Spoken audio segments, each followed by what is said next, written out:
Go. Turns out you need to turn it on, so there we go. Hi, I'm Kourtney Bitterly. I'm the Global News Partnerships Lead at YouTube and want to walk through how you can effectively think through your content strategy on YouTube, gearing up for this election year. Now, before we dive into some of the best practices, I want to ground everyone in some key platform statistics. YouTube, as you might know, is a platform of enormous scale. There's more than 1 billion hours watched every single day. And we've continued to grow in multiple formats as well. So we're now seeing more than 70 billion shorts views a day. For those who aren't familiar, that's short form vertical video on YouTube. And we're also seeing more than 300 million live logged in viewers on YouTube daily.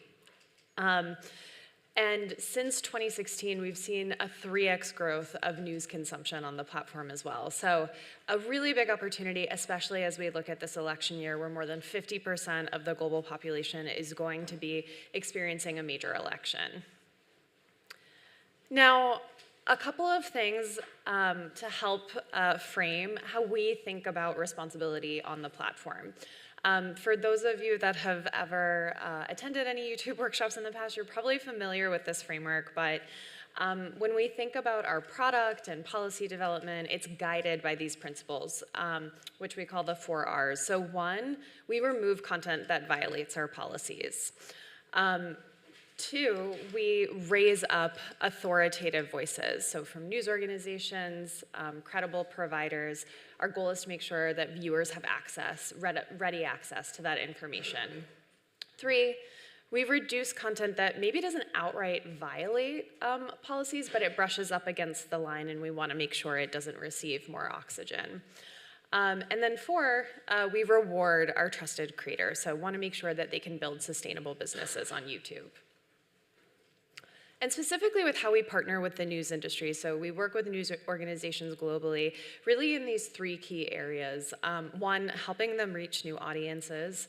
2, building sustainable businesses. And 3, fostering informed viewers, which during a year like this is all the more important. We know that for your owned and operated platforms, that really leveraging these tentpole moments is critical, and that's true on YouTube as well. There's enormous opportunity to not only build your audience, but retain that audience. We also know that journalism is expensive, and so we continue to invest in monetization products that can help you earn revenue on the platform to fund your journalism operations.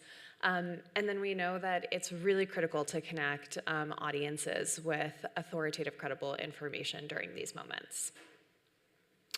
So a few ways that we raise up those authoritative voices from a product perspective on the platform. Enhanced discovery has been a key cornerstone of YouTube's efforts in news. So when a breaking news event happens, we want to ensure that authoritative sources can quickly and easily reach audiences with the latest information. And so one of the ways we've done that is the breaking news shelf. It appears directly on the homepage, and it features events of national importance from those organizations. We have this feature in over 40 markets to date. And then continuing with enhanced discovery, when audiences are proactively looking for news, we want to make sure news organizations can connect them with that quality information. And so we launched Top News, the Top News shelf on the search page, and also on the homepage, so allowing your organizations to connect with audiences interested learning in specific topics. And then most recently, we launched, this was in November, we launched something called the News Watch page. So this is an immersive experience for news stories on YouTube, allowing people to go deeper into that particular topic and story. So it pulls together content from authoritative sources across several formats. So video on demand, live streams, podcasts, shorts. Allowing them to understand a story from different angles, but also in the format and medium that makes most sense to them in that moment as well. This was launched as well in over 40 markets to date.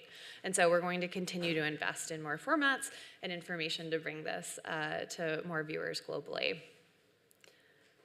All right, so actually getting to content strategy and how to think about it on the platform. How more broadly to think about preparing for elections.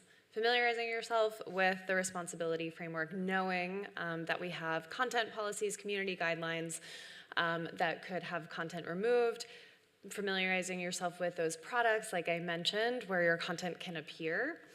And then continuing to understand the rules of the road. So yes, we have community guidelines policies, but also understanding how things like copyright and ad-friendly guidelines could impact your content as well. And with those community guidelines policies, I think an important thing, particularly for news organizations to be aware of, is that we do allow content with sufficient context that might otherwise be removed, it might otherwise be in violation of our policies, to remain on the platform. And it's something it's a concept that we call EDSA, so educational, documentary, scientific, or artistic content. It's important to include that context depending on the type of video. It might need to appear in the video itself, or it can appear in the metadata, but making sure that audiences really understand that, if there's something like graphic violence, that it's not promotion of it, but rather providing the necessary context, particularly in a news story. And then looking at the ways that YouTube has expanded, I talked about this earlier, but YouTube is a home for multiple different formats. This does not mean you need to create content in all of these formats, but what it means is if you're already doing that, YouTube is a home for whether it's VOD, which we call video on demand, live content, as I mentioned, is continuing to grow, shorts, and podcasting. And so we're seeing enormous growth across these different formats. So with VOD content, for instance, and live, we're seeing connected TV be our fastest growing surface. And people are watching content that's 60% of people who are watching 60% of people are watching content that's 21 minutes or longer when they're consuming connected TV content. So I think sometimes we get questions, especially with the growth of shorts, is YouTube pivoting to short form content? No, we want to be a place where all of these formats can live. And if anything, we're seeing such a growing interest in long form content alongside short form content as well. And then podcasting, kind of by accident, YouTube became the #2 podcasting platform. So it can be a huge opportunity, particularly because of the shareability and discovery, if you are already creating podcasts, to put them on the platform. And then similar to how you would think about your election strategy within your own organizations, whether it's linear broadcast television or your O&O publishing platforms, it's really important to think about the entire life cycle of the election and that coverage. So in the pre-election phase, really focusing on voter education, and we'll dive into examples of what this can look like from a content perspective.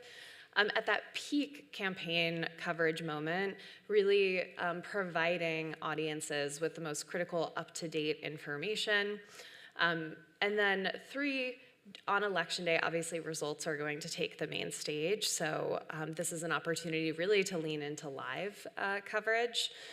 And then for posts, so being able to share, obviously, not only the outcomes, but analysis of what those outcomes might mean, and also connecting with audiences as well about reactions to the election cycle. Across all of this, though, so content is 95%, really creating compelling, engaging content is 95% of what you need to do on YouTube. But it's that last 5% that's really about the optimization of your videos and channel that can make a very big difference. So when you think about creating, preparing for elections, it's important to remember some of these more tactical things like branding. So if you are going to be live streaming, including things like channel barriers, channel banners, or rebranded avatars to share to your social links, making sure that that information is really up to date. Titles and thumbnails continue to be very, very important. This is really, the first kind of exposure that people have. 70% of consumption of YouTube still does happen on mobile, so thinking about the best way to capture people's attention, particularly in a mobile environment and on that screen, can be really, really useful. So making sure your thumbnails are very clear, your titles are setting the right expectation for what someone's about to view, because things like click-through rate contribute to being recommended in the YouTube algorithm. And then organizing your content in playlists as well. This can be really helpful, especially if there's multiple candidates, allowing people to go deeper on particular topics or people. And I will just make a plug for setting up two-factor authentication so you can make sure that there's no issues, channel hijacking, anything like that with your account. All right, so what this can look like in terms of the content. In this pre-voter education phase, this can be a really good opportunity to leverage your archive. I think one of the biggest benefits of YouTube is the fact that content can get a second, third, fourth, fifth life on the platform. And a lot of times, there are cycles when this information becomes more relevant again. So things like compilations, as we're preparing, particularly, if prior candidates come up in the election cycle again, it can be a good opportunity to revisit this. We've seen that these types of compilations are very, very successful and popular with viewers. Procedure explainers, we've had a number of organizations that this is really an investment that can continue to see ROI months and months, sometimes even years in the future, where, how do Americans, this is a video from Al Jazeera, but how do Americans pick their president? These types of process and procedure explainers are things that do come up, and so though you're investing in creating that video at that moment, it's something that people are likely going to revisit in the future. And then candidate explainers, so really being able to provide an overview of who the people are that are running for office. YouTube is the second largest search engine, and so a lot of people, when they're learning about something, want to go deeper into a topic, they are coming to YouTube, and so being able to provide some of this content is really valuable. And there are things that, as I mentioned, you can repurpose content that you've already created, or create some of this in advance, knowing that these are things that people are going to revisit. And then looking a little deeper into pre-voter education, this is an example from a journalist in France, Hugo de Crypt, who is an endemic YouTube journalist who's grown his channel over the years. And this just, I think, is a good example of ways that not only can you go deep with this content and be able to inform viewers about particular candidates, but there's also ways that you can repurpose and get more mileage out of the content that you're creating.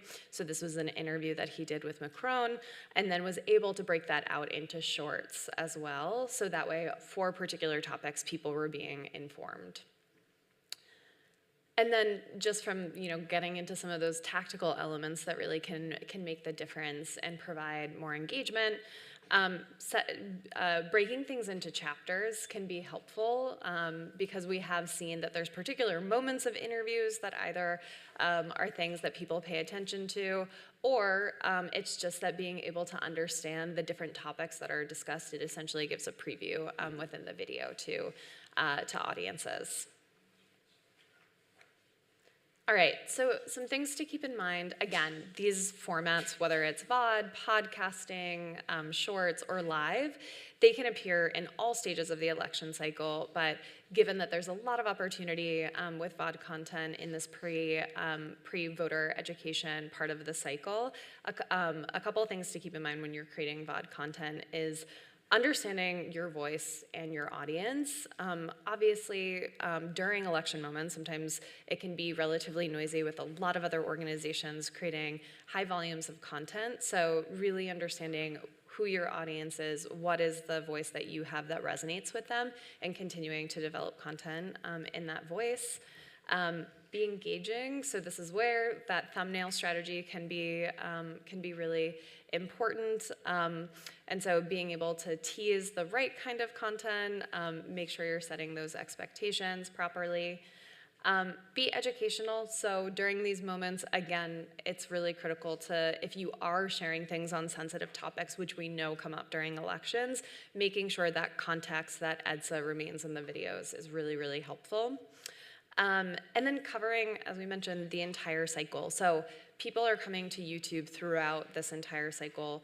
And so having content for them that not only engages them in that one moment, but continues to develop that relationship is really useful.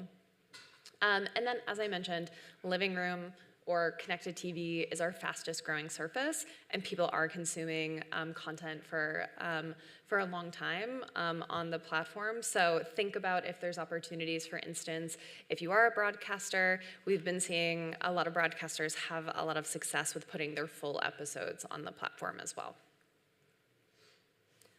Okay, and then looking at peak campaign coverage. So depending on where you live and the duration of the election cycle, this can be months or weeks ahead of the election. But some of the formats that we've seen be really successful here, and again, some of these are things that can be prepared in advance and will be things that people revisit again and again. Voter resources, we've seen that this is something that people seek out again and again, and coming from really trusted organizations can be really valuable to help them understand how they should be accessing their polling places, what are different policies or measures that they should be aware of. Debates and town halls, really figuring out what different candidates' platforms and policies will be. This can be a good opportunity, again, to live stream. We've seen that this has grown over the years on YouTube, where these are things that people are tuning into in really high volumes during these events. And then podcasts. So again, we've seen such enormous growth in podcasts as well. And really being able to dive deep into that analysis has been really useful for a number of our news partners. So specifically on podcasts, a couple of things to keep in mind that we've seen, again, I think every organization needs to align with what their overall strategy is, what makes sense for your organization and the resources that you have. But where we've seen a lot of success and growth is having a really clear, dedicated host. That's something, YouTube, but also just more broadly, we've seen that audiences, they trust organizations, but they trust people. And so having a voice that they trust, that they revisit again and again, very helpful. Adding chapters, this is, again, just a best practice since, across other platforms, being able to scan a podcast is not something that's possible. So being able to help set that expectation and understand the different components and pieces of the podcast can be really helpful for boosting engagement. Creating shorts. I think one of the benefits of podcasting on YouTube is that it is very shareable content. So being able to create a short that helps promote the podcast, especially because then you can pivot back, you can link from that short to the longer form podcast, can be a really helpful way to build awareness of it. And then within YouTube Studio, you're able to dive deeper into the YouTube analytics and understand what's driving traffic, what is the average view duration, how are people engaging. Okay, and then also within peak campaign coverage, this can be a moment, particularly during some of those moments that maybe it doesn't require a full, 5, 10, or even a full episode live video, but there are ways that you want to quickly get audiences up to speed. So top headlines are a really popular format in shorts. This can be a good way to just give people the quickest information about what was going on in the campaign trail that day. Fact checks, we've seen that this is a format that's been growing. So organizations like Verify, which is part of Tegna in the US, they've used this particularly during some of those key moments, like debates and town halls. Being able to fact check those moments has been really powerful for audiences. And then calls to action, encouraging voting, and providing, again, that information about how people can access their polls continues to be really helpful. And then election day results. Not surprisingly, this is where you'll see a lot of live content do really well. So whether that's broadcasting from the entire day as people are voting, but then very specifically being able to broadcast the results And then this is just a broader aspect that we've seen, but 24/7 live streams are things that have grown enormously over the past few years, particularly in light of the growth of connected TV. So if you are a broadcaster, we've seen that this has been a good way to engage audiences and continue to build that relationship. And then a few things on shorts with election day results. Again, can be a good way to kind of just provide these quick snippets of candidate reactions and election results, giving people some of the quickest digestible information. Specifically on live, when we think about when we think about live streaming election day results, a couple of like tips and tricks. One, can be really helpful to schedule a public stream ahead of time, 2 days in advance, so that the YouTube recommendation system starts recommending the stream, and viewers actually can choose notify me, so that way they access the stream when it becomes live. Starting early, so we recommend starting a stream 30 to 45 minutes early with previews of key races before results are available, so that way you can build momentum over the course of the stream. Customizing your thumbnails that really distinguish the fact that this is live coverage is helpful. It's all about properly setting that expectation, so that way when people are clicking, they're sticking around, since again, that can be an important signal to the algorithm. And then leveraging something called live redirect. So you are able, if you're already live streaming, you're able to direct audiences if you're deciding, for instance, to start another stream. If you have multiple streams at once, you can direct audiences to another live stream. And then amplify the fact that you're going to be live streaming. Again, these are opportunities, whether it's via a trailer on your channel or using the banner, set those expectations that people can tune in for this moment. YouTube is like other viewing, where people start to build those habits. So knowing and being able to understand when they can tune in is really, really helpful. And then, if it makes sense for your organization, embedding the stream on your O&O properties, or at least linking to it to boost viewership. All right, and then post-elections, this is where we've seen analysis formats become really, really key. So voter reactions, understanding the impact of the election. YouTube is a platform with an enormous community, so understanding the impact on voters based on the outcomes of the elections. This is something people are really eager to see. Being able to share highlights from the campaign, whether that's debates. Again, these are these kind of compilation like formats that allow you to get more mileage out of some of the coverage that you're already doing. And then analysis of what the outcomes of the election, potential impacts on policy. These are things that are top of mind for people after the elections are decided, and we've seen that this is a format probably similar to what you see in your O&Os, but that audiences really want to dive into. And then again, ways that you can clip this out and make shorts from this content can be really useful.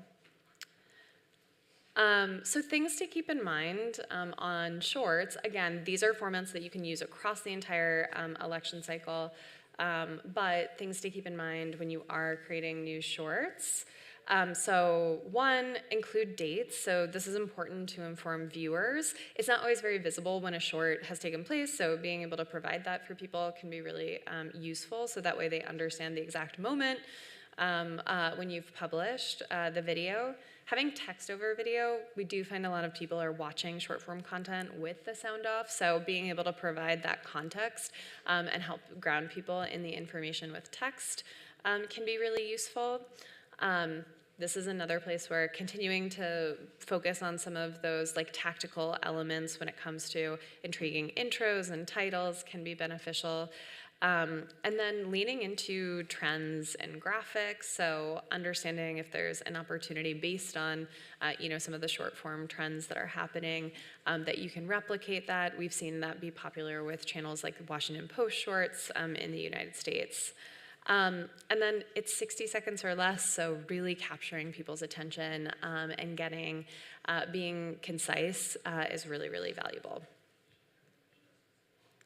Okay, so I'll open it up for questions in a second, but just a few things as we wrap. So really making sure when you're thinking about preparing for elections on YouTube, understanding that responsibility framework, so how we think about the products and how we raise those authoritative voices.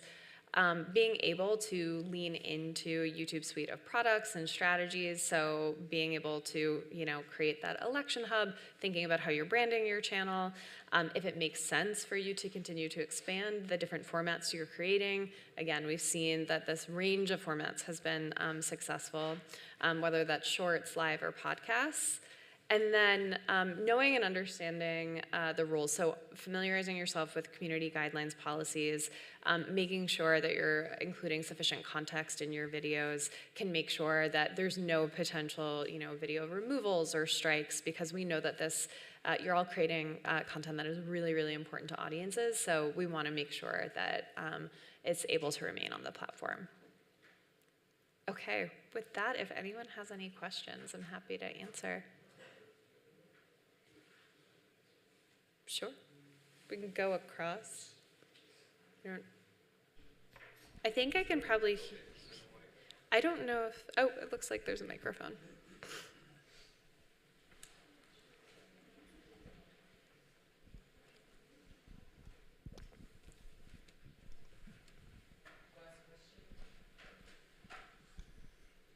Hi, my name is Simon Ostrovsky. I'm a special correspondent with PBS NewsHour.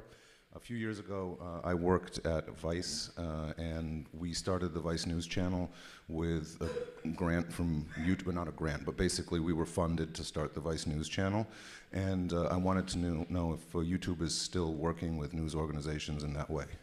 Yeah, we continue to evaluate different types of grant programs. So for instance, last year, when we were seeing that a lot of organizations wanted to invest in vertical video, but were really trying to figure out either what their voice was, what their production process was, we provided grants to organizations focused on shorts content. So each year we evaluate, what we're hearing from the industry about their needs, and then when it makes sense, create grant programs based on that. Is there anything like that going on right now? You said shorts, and are you shifting to something else at the moment? We're in the process of planning those programs for this year, so there'll probably be more to come on that. Okay, thank you. Yeah.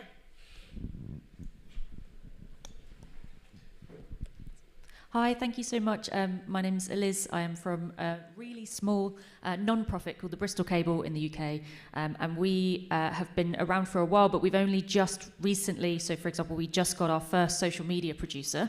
And we are only for the first time now really investing time in, vertical video.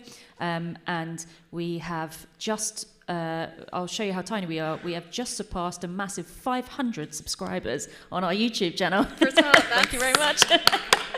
That's very impressive. Thank you very much. It can take we always joke that, getting to the first 1,000 subscribers sometimes can be the hardest, and then after that we'll see that people will surpass 50, 100 at a much quicker rate. Interesting. Okay, this is good news.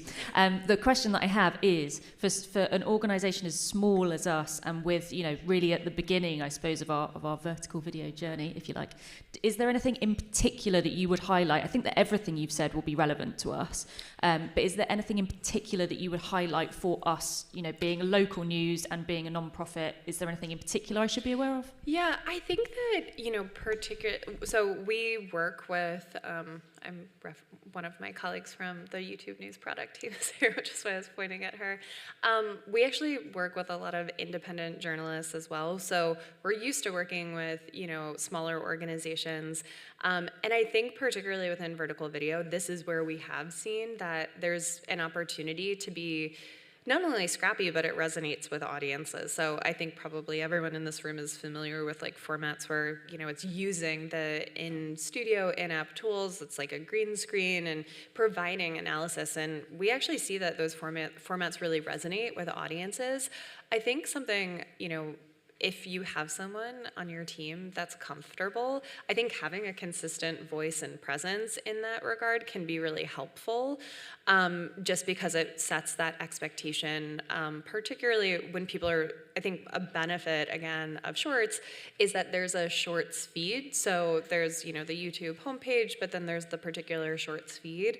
And so having a recognizable face that as people are scrolling through that feed that causes them to like stop and want to engage, I think can be really helpful. Yeah.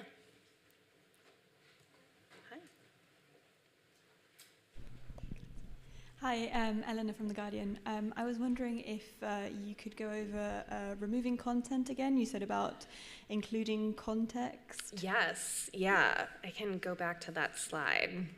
Mainly sort of like, sometimes we feel alone in when content is removed, and how we can best avoid that.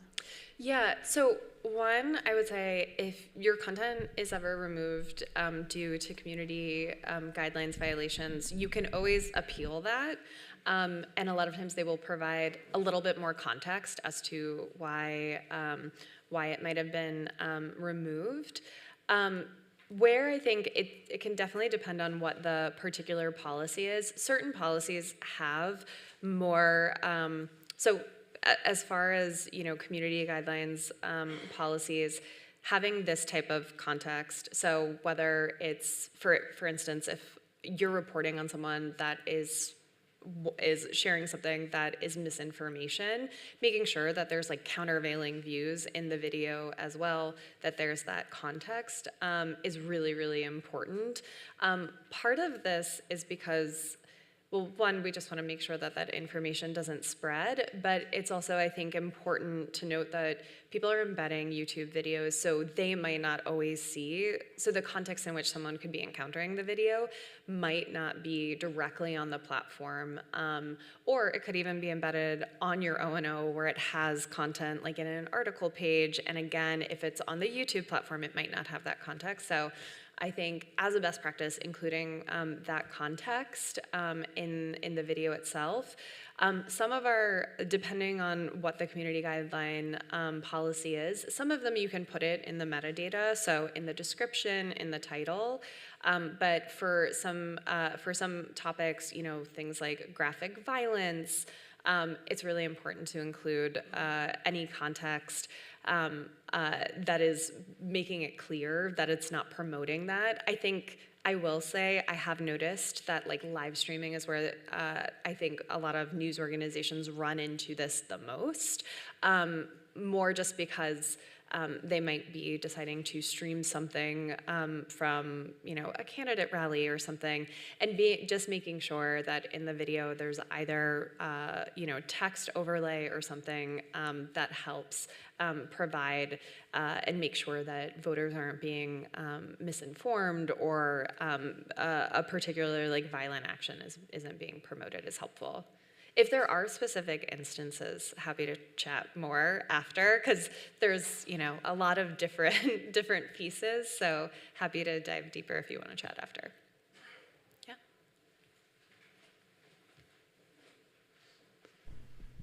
Thank you. My name is Andreas Satter. I'm an independent journalist and podcaster from Austria, and also recent YouTuber with my podcast. And I'm curious, I have the interviews I do, long-form interviews I do on YouTube, are on many different topics. So I got some viral videos on the Ukraine war, and then I see, okay, my audience are mostly men over 60, and that's not my usual target audience. So my next episode in my podcast is on psychotherapy, where that's not so interesting for older men, unfortunately. And I'm curious if the algorithm tries to put me into like a topical niche, or if it's possible to have this wide range of topics if I keep my brand and how I do the interviews, and I will find my audience. Yeah, you can definitely, I think as long as it's clear to audiences what your mission is and your voice is, you can absolutely continue to cover a wide variety of topics. Johnny Harris, I would say, is a journalist in the US that's like a good example of this. He definitely covers like a wide range of topics. He's an investigative journalist who, is covering everything from suspected human rights abuses with the World Cup in Qatar to why McDonald's ice cream machines are always broken. So there's a wide variety of topics, but his voice and his mission as far as what he aims to do is very clear. And so as long as that is clear to audiences, you can cover all of those different topics. Hi, I'm Ali, and I'm from the public broadcasters in Holland. I want to ask something about the misinformation we already talked about. We saw that when we make fact checks, and we make a lot of fact checks, and it's about politicians, and they are complaining, then they are downgraded. We see that they don't get as much public anymore. So we were wondering, how can we then complain at YouTube that the fact check is all right? It's not misinformation. So how can YouTube see that this is not misinformation, it's a fact check? Yeah, I would be happy to chat more after, because I would be curious to see some of the videos, because I think provided that like the necessary context is in the videos, it should not be like reduced or removed, but I'm happy to take a look, because it'd be helpful to understand some of the examples to see, what might be causing that, because there's, potential strategies to make sure that if it's on a particular issue, it might be that the context absolutely needs to be in the video, things like that. So happy to chat through in more detail after. Yeah, and is it possible that when we have these problems, that we can go somewhere asking somebody from YouTube to fix it? Because that point is very hard. Yeah, so I would say a couple of things. One, definitely always like appeal. Like, so particularly if you get any kind of like removal, going through the process to appeal that is always really helpful, and the goal is to provide resolution on that fairly quickly. But also, we do have 24/7 chat support as well, which is intended to help kind of solve some of these things. But as I mentioned, I'm happy to talk in more detail after, because we do have some people based in Holland. Yeah. Yeah, hello. I would like to continue with this topic about the appeal. If you are from a small country with strange language, if there are real people looking at it, who speak the language at all, like I don't know, Slovakia, if there is like somebody speaking Slovak and having the cultural context, and if there are some people like that, how long they have for the decision, whether it's like 1 minute or 10 minutes or 10 seconds or something like that. Thank you. There's not necessarily like time that's involved, but as far as like review in the local language, yes, that is part of the review process, to make sure that anyone who is reviewing that content has like the ability to properly understand the contents of the video. So if there are ever some of those incidents, it's reviewed. It's reviewed with someone with that understanding. As far as the time, it's hard to say, only because it would depend on, what the particular video would be. But they're not given, a certain like throughput, for instance, as far as like how many they need to review and what time. Yeah. Yeah. Thank you. John, freelance journalist. Do you have a policy on AI-generated content as it applies to these election campaigns? So we do have policies on disclosures for AI-generated content. And our detection systems work to continue to make sure that if there are any manipulated images that would be spreading misinformation, we can continue to flag that.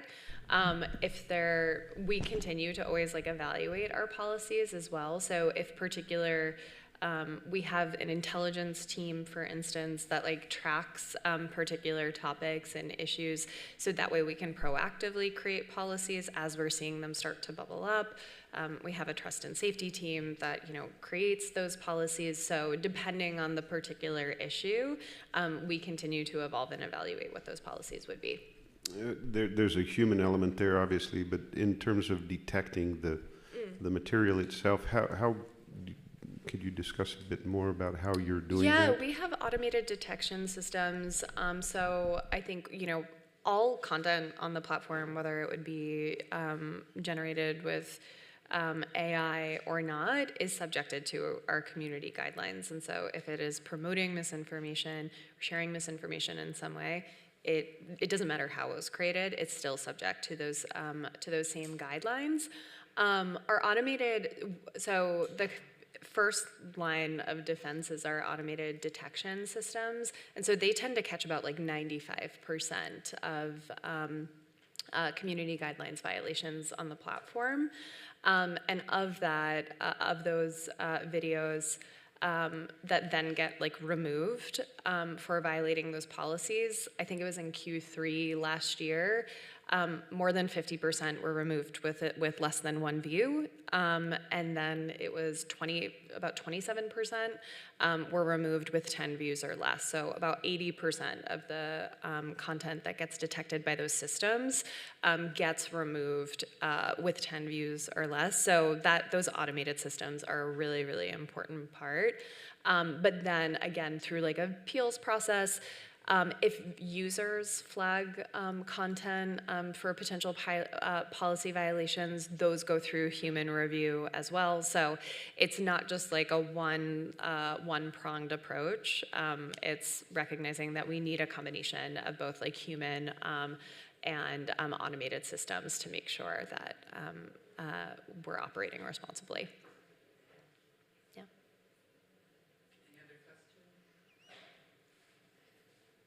Sure.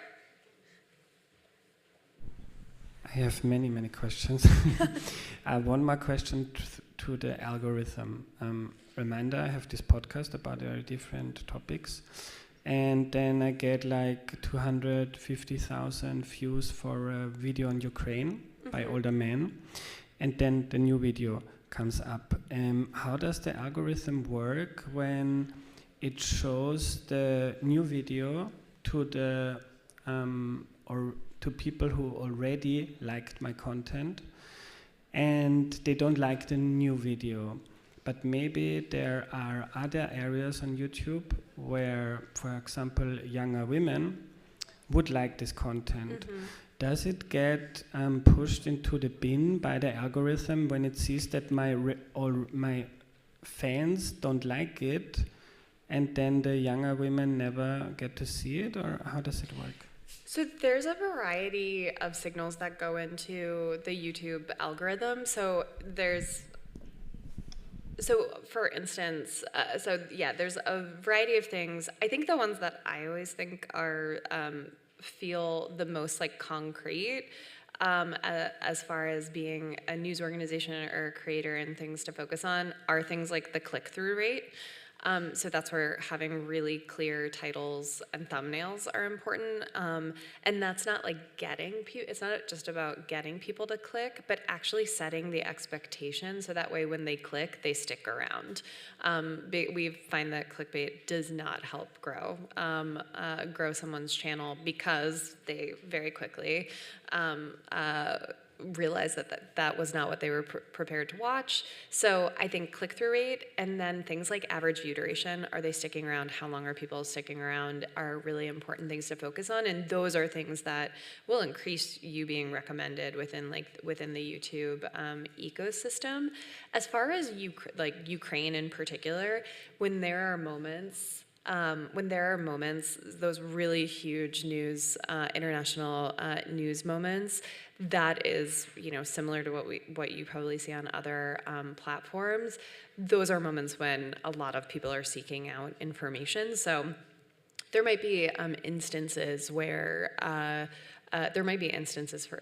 where you are attracting a lot of new audience members, and maybe that is the type of content that they are interested in. But ultimately, I would say continuing to pay attention to the click-through rate and the average view duration will ensure that you are continuing to be on a path that audiences are interested in your content and you're growing, and that means you'll be recommended within our systems. Oh yeah, I think there's time for one last question. I also know that the lines to get in are so long for every session, so I don't blame anyone that's like, I need to line up for the 3 p.m. Hi. Hi. So I was wondering if you can share a little bit more about the resources that you guys have available for either small newsrooms or independent content creators. I know there are a lot of things in the platform, also things that you do live in hubs like New York. So if you can share a little bit of those, please. Yeah, actually, that is a very good reminder for something I should have shared before, which is we actually are continuing to build out the resources that we make available for news organizations. So news.youtube is actually a hub for news organizations to understand case studies. We're continuing to build out the content. There's a lot of different workshops and videos that are on there that help understand ways that you can scale your YouTube channel. And we continue to put new workshops, new content on that site. And then, as I mentioned, we develop programs on a regular basis. And so actually on that site, if you click the Connect With Us button, you'll be notified when different programs, whether it's potential grants that might be available or just different training programs become available. You can be notified through by signing up to be on that list. Okay, I'm being told that's our time. So happy to chat more later, but thank you all.